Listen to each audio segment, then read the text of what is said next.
Hey, what's up? Let's check out what's been happening in the news.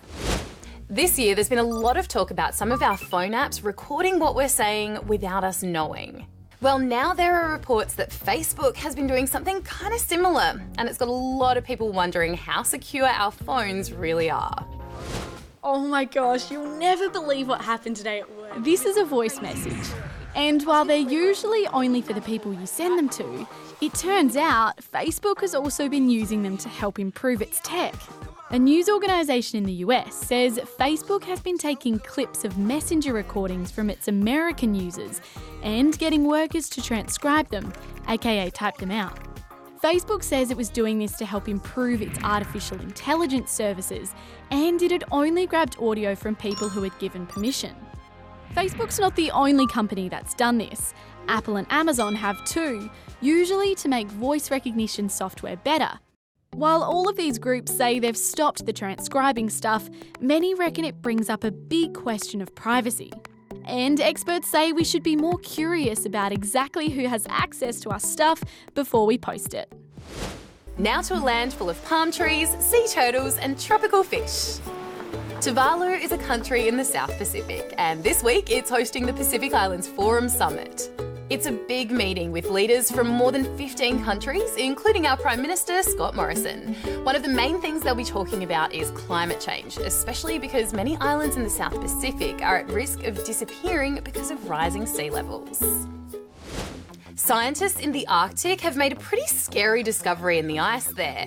And before you get excited, no, it's not an alien spaceship. It's tiny pieces of plastic. American researchers did some ice core drilling, and they say that inside some of the samples were tiny bits of things that really shouldn't be there. And so we're seeing, plastics of different colors and different geometries, these beads and the filaments again. Of course, that's a really big worry, and these guys say it shows how much of a problem ocean pollution is becoming. Scientists at the CSIRO have found a super efficient way of dealing with our food waste. And the heroes of their solution? These things. Creepy crawlies. Or should I say, helpful crawlies. It's not often you think happy thoughts when somebody says maggots. But today there's finally a good news maggot story. You did it, maggots! These are soldier fly maggots, and they're super great at turning food waste into compost. The CSIRO reckons they could be the key to cutting down the amount of food waste that ends up in landfill, and they're testing out ways to make the bugs better eaters. It really is about temperature, food, lighting. But they're also talking about us eating bugs too. Yep, the CSIRO says bugs are the future because they're nutritious, packed with protein, and farming them doesn't take up as much space as other food sources. The biggest challenge is convincing people they're also delicious. Why not have a kind of insect patty that you can pick up in your frozen food department and go and put on the barbie? What do you reckon? Would you give it a try? Finally, let's meet some people who are getting creative, trying something new, just giving it a red-hot go. They're mixing it up. Luca Parmitano is officially the world's first space DJ. The Italian astronaut pulled out some stellar mixes and zero-gravity moves for a live set on the International Space Station, getting the party going all the way down on Earth on a cruise ship in the middle of the Mediterranean. Have you ever wondered what hairdressers do with all that hair on the floor when you leave?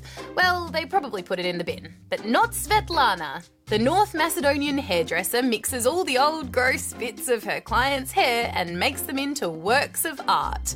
Not sure how Rihanna, Lionel Messi or Brad Pitt would feel about their hairy portraits, but there you go.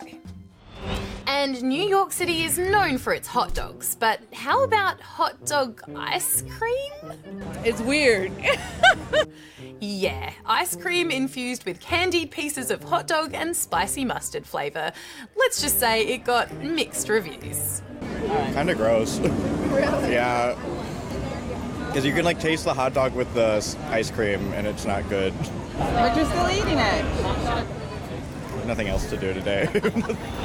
If you could sit down with the Prime Minister of Australia, what would you ask him? Well, BTN is going to be doing just that, and we want to know what you want to know. It could be anything, fun or serious, like what's the hardest thing about being Prime Minister, or who's your favourite superhero? Comment below and make sure you hit that subscribe button so you don't miss out on seeing his answers.